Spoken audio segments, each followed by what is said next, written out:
Welcome back di segmen Fundit Fundamental Pandit CNBC Indonesia.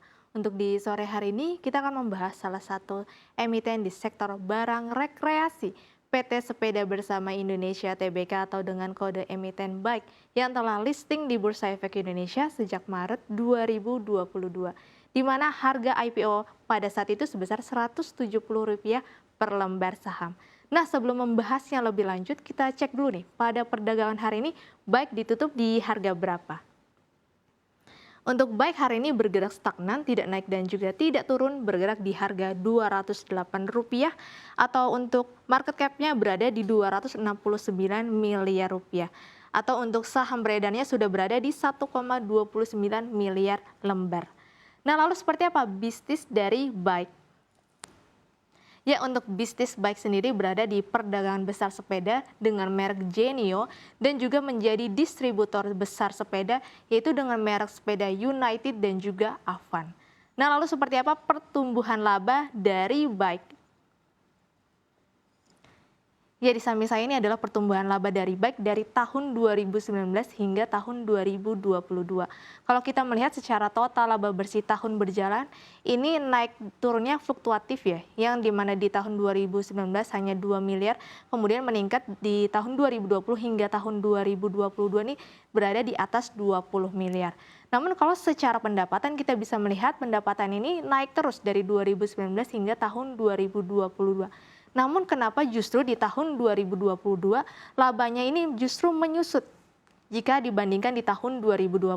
Kalau kita lihat secara laba bersih tahun berjalan di tahun 2021 labanya berkisar 25 miliar. Untuk di tahun 2022 ini turun menjadi 21 miliar saja. Padahal jika kita melihat secara pendapatannya justru meningkat, di mana di tahun 2021 ini 179 miliar dan di tahun 2020 ini menjadi 226 miliar rupiah.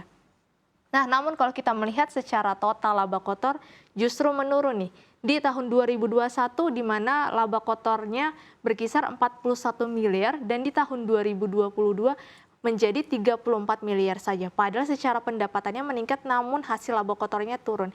Ini disebabkan karena tingginya beban pokok penjualan di tahun 2022 yang menggerus margin dari BAIK. Dan juga ada tingginya dari beban usaha yang menggerus laba bersih dari BAIK. Nah, kita bisa melihat rincian pendapatan apa saja yang meningkat dari BAIK. Ya, di samping saya ini ada dua pihak ya. Pertama untuk pendapatan dari pihak berelasi untuk sepeda di tahun 2022 ini meningkat, di mana sebelumnya 8,4 miliar menjadi 17 miliar rupiah. Lalu juga ada produk kereta dorong bayi di mana yang sebelumnya 107 juta menjadi 523 juta. Dan untuk biaya pendapatan lain-lainnya ini menurun ya dari 21 juta menjadi 18 juta saja. Untuk pendapatan dari pihak ketiga, untuk sepeda ini juga meningkat dari 163 miliar menjadi 203 miliar.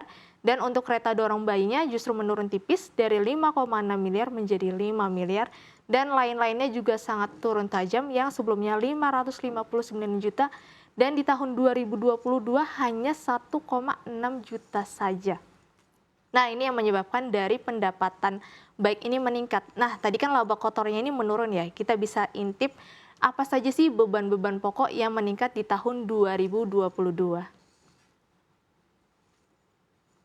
Ya, di sini ada rincian dari beban pokoknya yang tadi menggerus margin dari BAIK.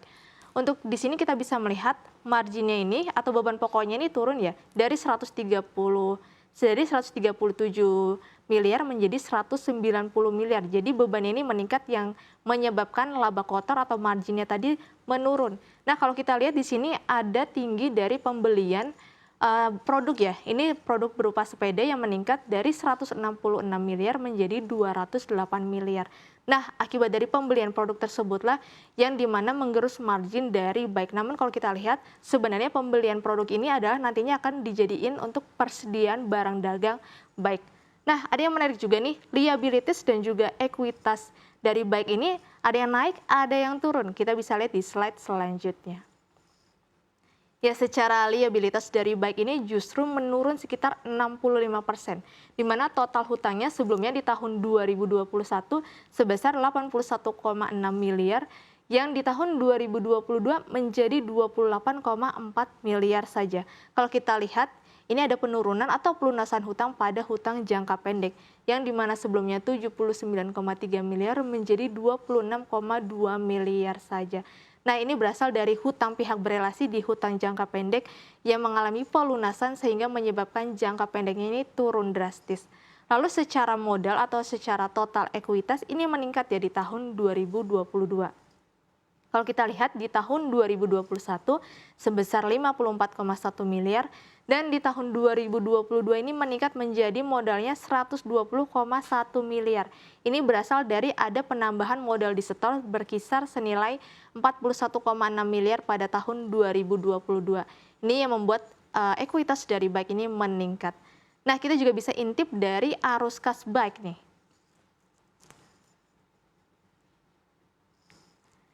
Ya, untuk arus kas dari BIKE sendiri per 2022 ini masih membukukan minus ya atau negatif. Kita bisa lihat kas dan setara kas di akhir periodenya ini masih minus sekitar 7,6 miliar secara data di laporan keuangan per Desember 2022. Kalau kita lihat negatifnya itu berasal dari aktivitas operasi yang masih minus 45 miliar. Ini berasal dari pembiayaan untuk pembayaran kepada supplier ataupun pemasok yang masih cukup tinggi, kemudian juga ada aktivitas investasi sebesar minus 1 miliar yang berasal dari pembelian aset hak guna.